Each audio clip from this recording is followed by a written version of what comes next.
अवतार मेहर बाबा की जय. अवतार मेहर बाबा की जय.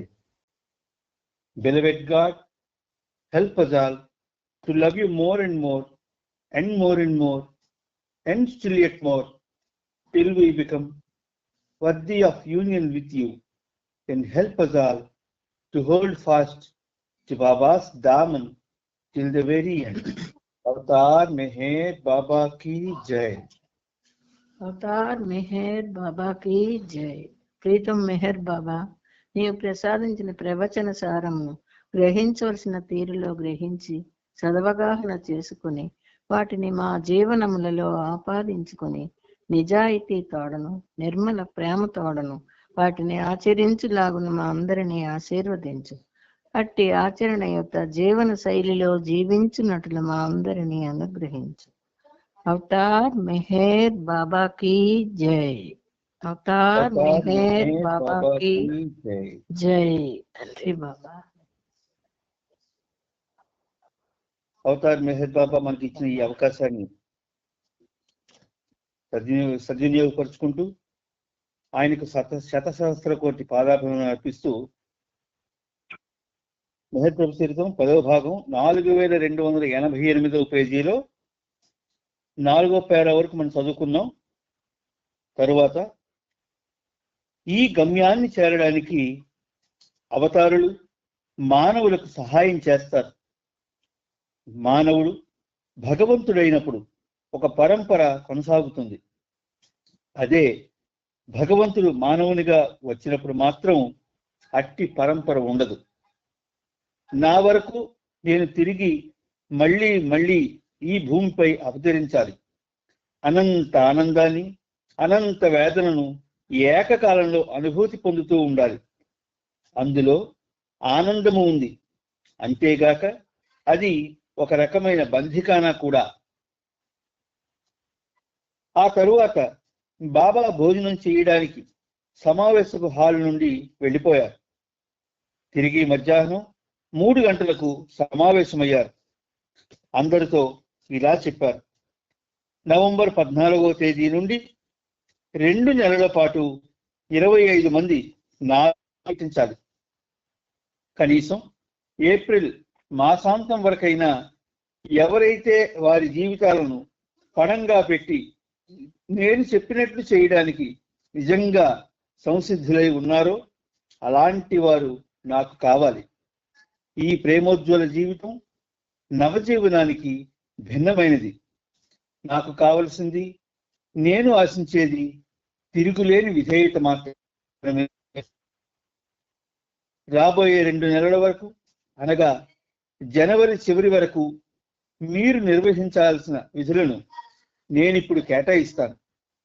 తరువాత ఆ 25 మంది చేసే పనిని స్వయంగా నేనే చేస్తాను అని ప్రకటించారు. బాబా ఆదేశాలు ఇలా ఉన్నాయి. బాబా వ్యక్తిగత పరిచారకునిగా పేరిచ్చి ఉంటాడు. జగన్ అతనికి సహాయపడతాడు. విష్ణు ఆర్థిక విషయాలను చూసుకుంటూ జమా ఖర్చుల లెక్కలు రాస్తాడు. ఉత్తర ప్రచిత్రాల విషయం కూడా చూసుకుంటాడు.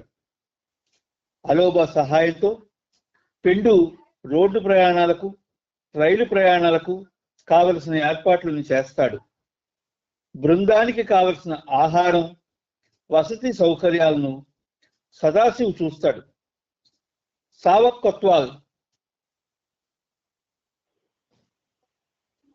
సావక్ కొత్వాల్ అతనికి సహాయం చేస్తాడు. మస్తుల అన్వేషణలో వైద్యులు నిమగ్నమై ఉంటాడు. గాడేకర్ వైద్య సదుపాయాలు చూసుకుంటాడు.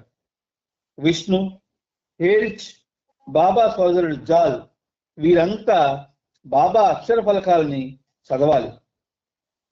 రాత్రి కాపలాను అన్నా 104 నిర్వహిస్తాడు. బాబా పర్యటించే సమయంలోనూ దర్శనం ఇచ్చే సమయంలోనూ బాబాకు వస్తు రూపేణా గాని ద్రవ్య రూపేణా గాని సమర్పించుకునే కానుకల విషయమై ఎవరో ప్రశ్నించగా బాబా కానుకల ద్వారా సమకూరిన వాటిని ఆయా అవసరాలకు వినియోగించే విధంగా అక్కడున్న స్థానిక కమిటీలకు అప్పజెప్పాలి అన్నారు. బాబా ఇంకా ఇలా వివరించారు, నన్ను నేను ప్రేమాగ్నిలో దహింప చేసుకోవాలి. నేను సర్వత్రా నిండి ఉండడం వల్ల అందరూ నా ప్రేమాగ్నిలో జ్వలిస్తారు. ప్రస్తుతం నాకు ఆ విషయంలో ఎటువంటి సందేహం లేదు.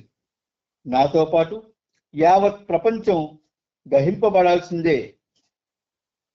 నా ఆధ్యాత్మిక జీవితంలోని అత్యంత క్లిష్ట సమయంలో మీరంతా నా ప్రక్కన ఉండాలన్న ఉద్దేశంతోనే మిమ్మల్ని ఈ 2 నెలల పాటు జరిగే పర్యటనల్లో నాతో పాటు రమ్మని చెబుతున్నాను. అంతేగాని కేవలం ఆ కార్యక్రమాల్లో నామమాత్రంగా హాజరవ్వడానికి మాత్రం మిమ్మల్ని నాతో తీసుకెళ్లడం లేదు. అందువల్ల నాతో పాటు బయలుదేరే వాళ్ళంతా ఇప్పుడు నా గురించి, అలాగే వారికి నేను అప్పగించిన విధులను గురించి మాత్రమే ఆలోచించాలని వేరే చెప్పనక్కర్లేదు. బాబా అప్పుడు నవంబర్ 14వ తేదీన నిర్వహించవలసిన కార్యక్రమం గురించి చర్చించారు. సిద్ధు కొన్ని గీతాలను గానం చేశాడు. ఆ తరువాత బాబా గంభీర వదనంతో కొన్ని గజల్స్ విన్నారు. సమావేశం ముగిసిన తర్వాత బ్రహ్మానుభవం గురించి ఇలా ప్రవచించారు. బ్రహ్మానుభవం పొందడం అనేది ఎవ్వరికైనా అసాధ్యమైన విషయమే. పరిపూర్ణుడైన సద్గురువును కలుసుకోవడం సంభవించినప్పుడే ఆ సాక్షాత్కారం సిద్ధింపజేసుకోవడం అనేది మనకు సాధ్యపడుతుంది. అంతర్గతంగా కానీ బాహ్యంగా కానీ మనం ఏమిటో ఆ స్థితిని అనుభూతి పొందాలని కాకుండా, వాస్తవ స్థితిలో మనం ఎవరము లేదా మన స్థితి ఏమిటి అన్నది అనుభవపూర్వకంగా గ్రహించడమే బ్రహ్మానుభవం. అందువలనే బ్రహ్మానుభవం కష్టమని చెబుతున్నాను. మనలో ప్రతి ఒక్కరూ ఏదో ఒక విధంగా కపటిగానే చరిస్తారు. కనుక వాస్తవానికి మనం ఎవరిమో లేక మన స్థితి ఏమిటో అలా ఉండవలసి రావడం అన్నది ఎంతటి కష్టమైన విషయమో మీరు గ్రహించాలి. తప్పు అయినా సరే, ఒప్పు అయినా సరే, ప్రతి విషయంలోనూ మనల్ని మనం సమర్థించుకుంటాం. విభిన్నమైన ఆధ్యాత్మిక మార్గాల్లోనూ అనుసరించే వారికి బ్రహ్మానుభవం పొందడానికి ఏ మార్గం ఎంత కష్టమో ఇప్పుడు పరిశీలిద్దాం. మళ్ళీ ట్రై చేస్తాను. భక్తి మార్గం 3, యోగ మార్గం, జ్ఞాన మార్గం,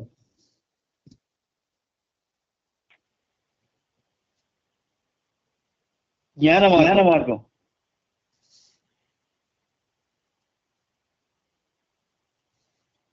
జ్ఞాన మార్గాన్ని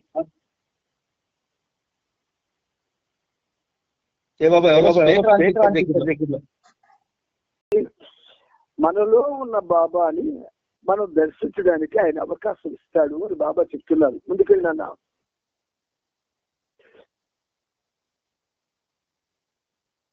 అందువలన కర్మ చెయ్యి.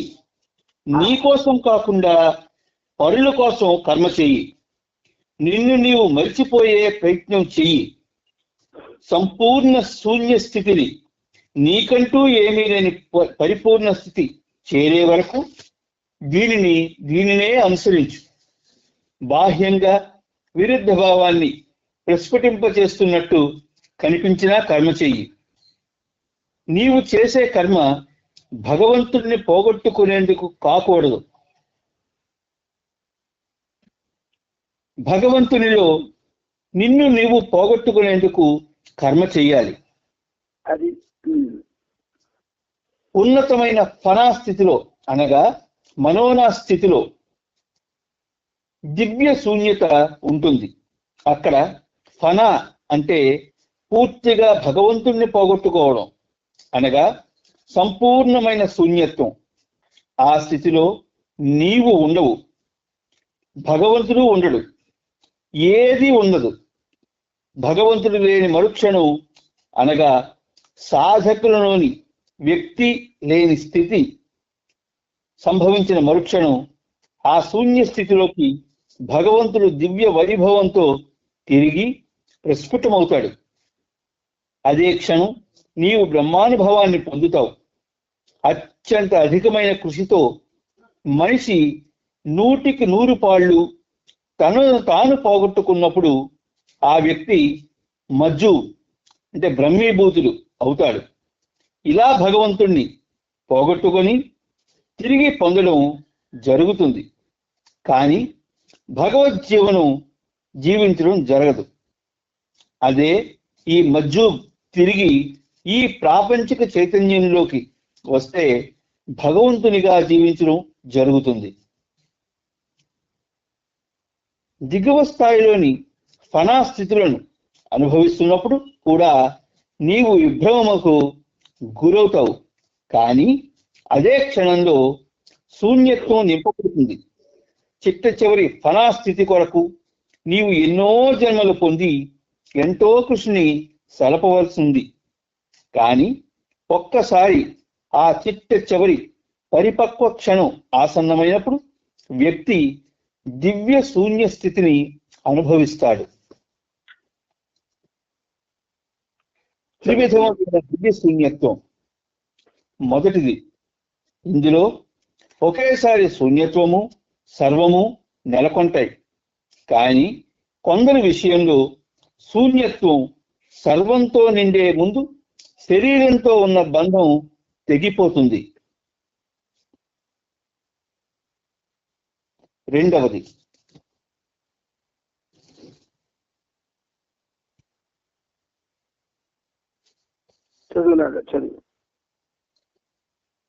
కొందరి విషయంలో దివ్య శూన్యత్వం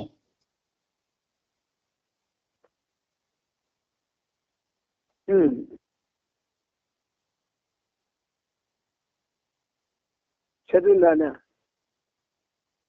అయిపోయిందా టైము? హలో జై బాబా. హలో జై బాబా. టైం అయిపోయిందా? పర్వాలేదు అవనివ్వండి. నానా పర్వాలేదు అవనివ్వండి. అయిపోయిందా? లేదు, కంటిన్యూ చేద్దాం. దివ్య శూన్యత్వం, దివ్య పూరణత్వం ఒకేసారి అనుభవంలోకి వస్తాయి. కానీ ప్రపంచంతో ఉన్న సంబంధం సడలింపు పొందడమో చెదిరిపోవడమో జరుగుతుంది. సడలింపు పొందడమో చెదిరిపోవడమో జరుగుతుంది. అప్పుడు వారికి ప్రాపంచిక చైతన్యం ఉండదు.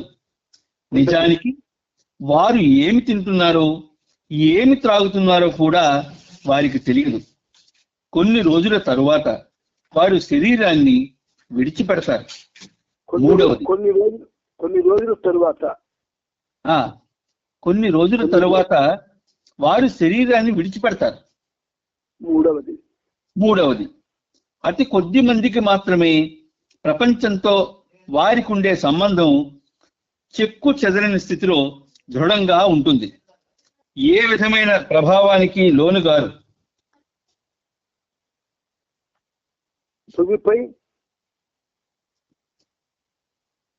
అతి కొద్ది మంది మాత్రమే ప్రపంచంతో వారికి ఉండే సంబంధం చెక్కు చెదరని స్థితిలో దృఢంగా ఉంటుంది. ఏ విధమైన ప్రభావానికి లోనుగారు. భూమిపై దైవీ జీవనాన్ని జీవిస్తారు. వీరే సద్గురువులు.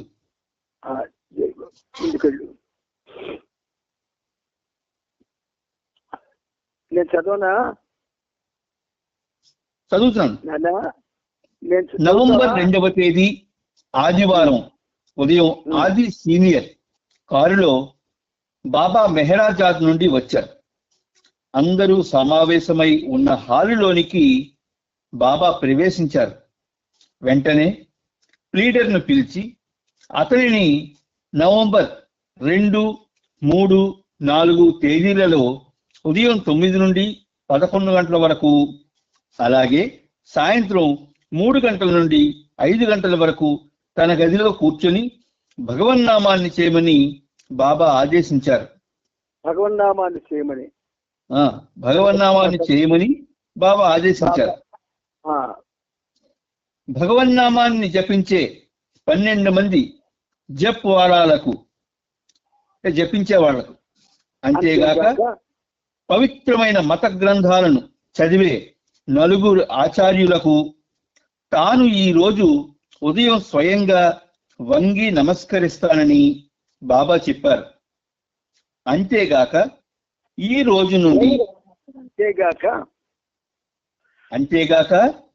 ఈ రోజు నుండి 15వ తేదీ వరకు నేను భక్తుడి పాత్ర వహిస్తాను అని ప్రకటించారు.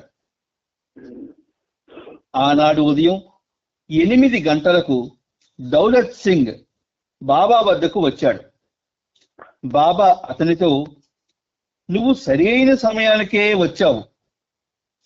నిజానికి నీవు రాలేనని ఉత్తరం రాశావు కదా, మరి ఎలా రాగలిగావు? నా నవజీవన సమయంలోనూ మనోనాశ సమయంలోనూ నన్ను అనుసరించావు. అందుకే నేను నిన్ను ఇక్కడికి రప్పించుకున్నాను అని చెప్పి నవంబర్ 28వ తేదీ వరకు తనతో ఉండి గురు గ్రంథ సాహెబ్ అనే సిక్కు మత గురు గ్రంథ సాహెబ్ అనే సిక్కు మత గ్రంథం నుండి కొన్ని అంశాలను 3 రోజుల పాటు మధ్యాహ్నం 1 నుండి 2 వరకు చదవమని ఆదేశించారు. నిజానికి భగవంతుని కార్యం యొక్క లోతు ఎవరికీ తెలియదు. నాతో సంబంధమున్న వారందరినీ ఆయన నా వద్దకు రప్పించాడు. ప్లీడరు, విభూతి వీరిద్దరూ చాలా కాలం తరువాత నా వద్దకు వచ్చారు. ఇక్కడకు వచ్చిన వారంతా చాలా అదృష్టవంతులు అని బాబా చెప్పారు. భగవన్నామాన్ని జపించే వారిని ఉద్దేశించి బాబా ఇలా చెప్పారు, నేనిప్పుడు మీకు వంగి పాదాభివందనం చేస్తాను. ఈ రోజు నుండి నవంబర్ 14వ తేదీ వరకు నేను మీ ద్వారా భగవన్నామాన్ని జపిస్తానన్నమాట. నేను మీ పాదాలపై శిరస్సు నుంచే సమయంలో మీరందరూ ఏకైక సత్యం, సర్వాంతర్యామి అయిన ఆ భగవంతుణ్ణి స్మరించండి. అంతేగాక ఆయన కృపను మనపై వర్షింపజేయమని ప్రార్థించండి. మిమ్మల్ని స్మరించమన్న భగవన్నామాన్ని జపించండి. అక్కడున్న తివాసీపై బాబా తన మోకాళ్ల మీద కూర్చొని అరచేతులను నేలపై ఇరువైపులా ఆనించి ప్రణమిల్లడానికి సిద్ధంగా ఉన్నారు.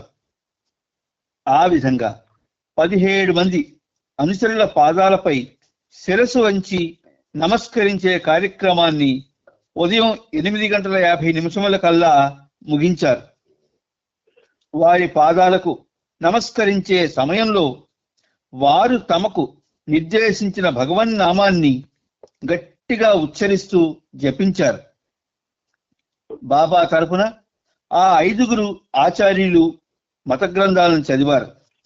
ఈ కార్యం పూర్తి అయిన తరువాత బాబా వారితో, మీరంతా మీ జీవితమే భగవన్నామం మీద ఆధారమైనట్లు భావిస్తూ ఆ నామాన్ని హృదయపూర్వకంగా జపించండి.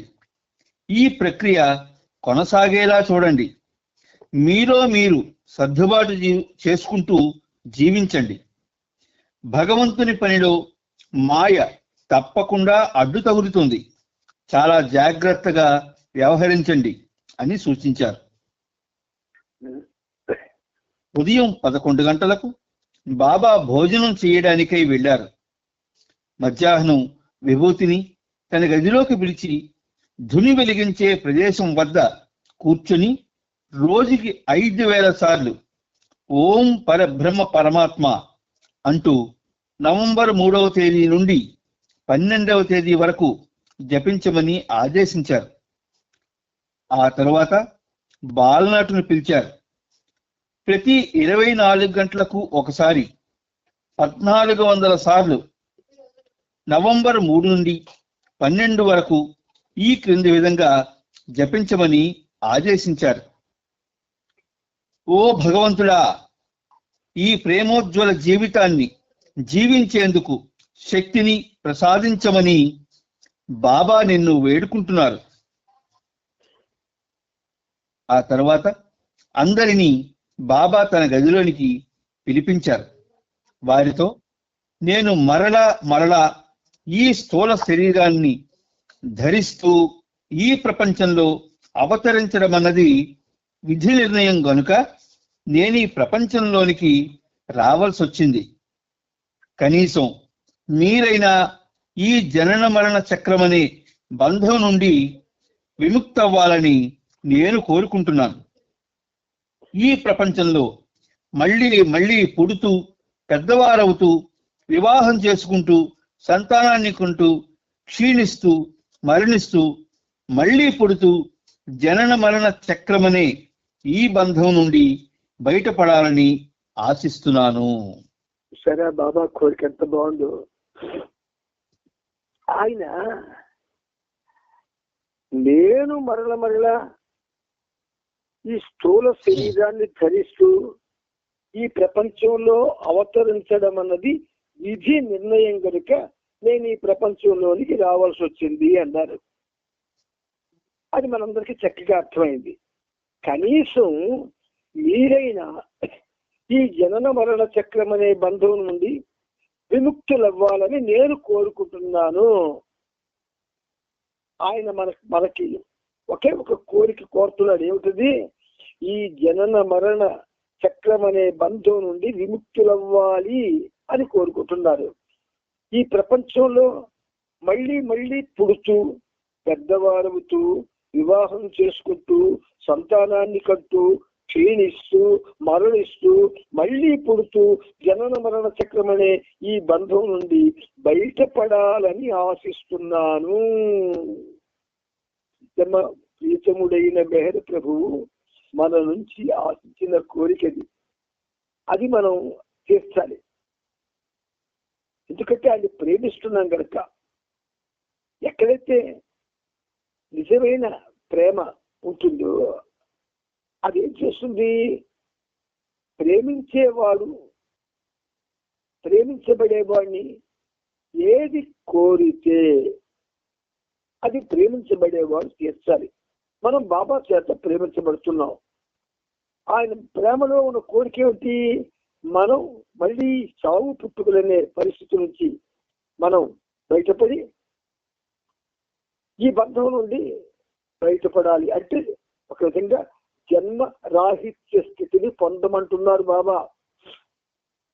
మరి ఆయన ప్రేమికులుగా ఆయనకి విధేయులుగా ఈ మాత్రం మనం చెయ్యాలి అని కనీసం అది గుర్తులో పెట్టుకొని జప్తిలో పెట్టుకొని దానికి ఏం చేస్తే బాగుంటున్నారు బాబా? నిరంతరం ఆయన నామస్మరణ చేయమన్నాడు. ఆయనకి ఏం చేయమనలే. మన ప్రాపంచిక విద్యుల్ని విడిచిపెట్టమని చెప్పలేదు. ప్రస్తుతం ఏ జీవనం సాగిస్తున్నామో ఆ జీవనాన్ని గడపమన్నాడు ఆయన.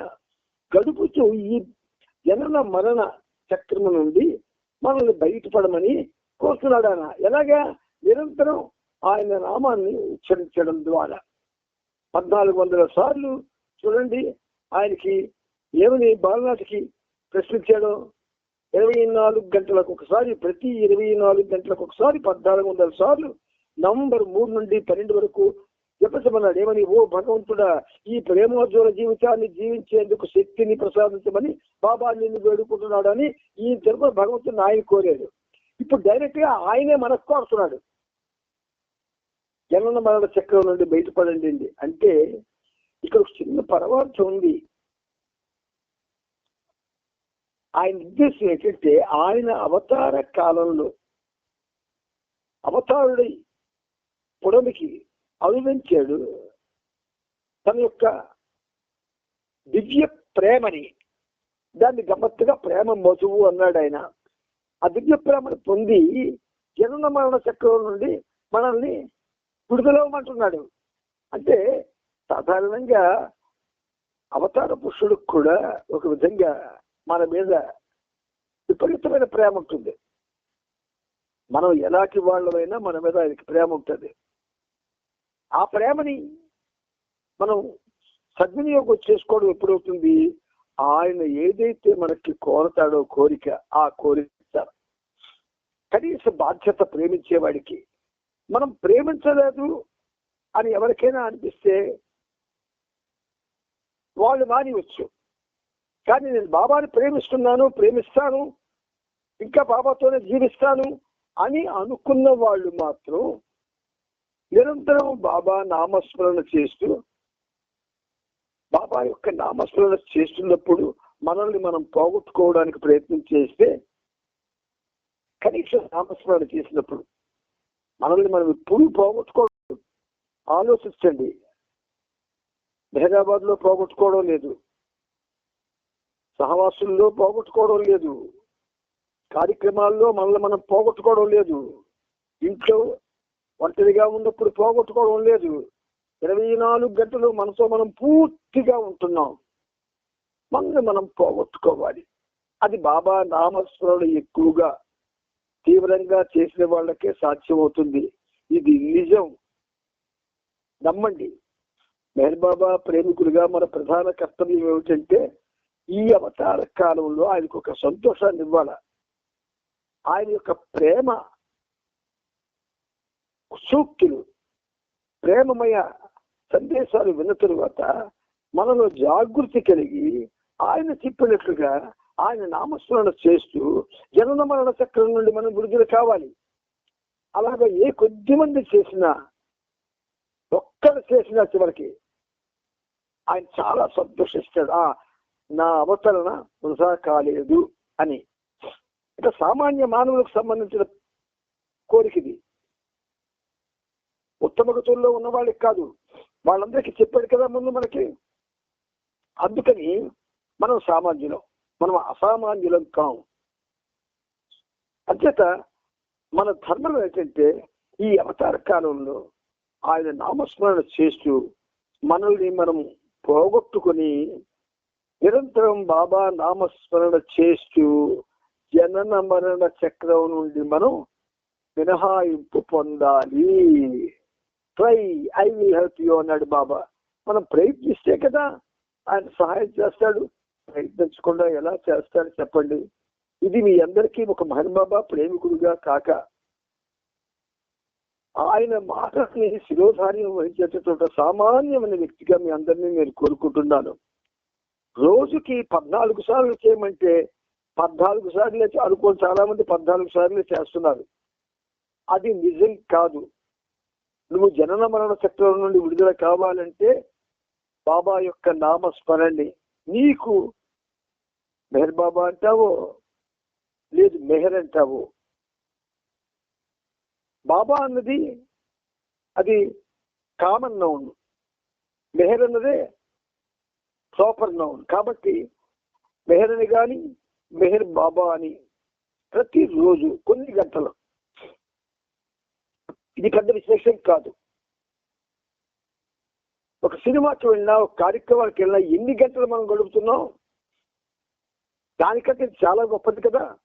అందుచేత ప్రియమిత్రులారా, బాబా నామస్మరణ చేస్తూ ఆ నామస్మరణలో మనం రోజు పోగొట్టుకోవాలి. ఎలా పోగొట్టుకుంటాం?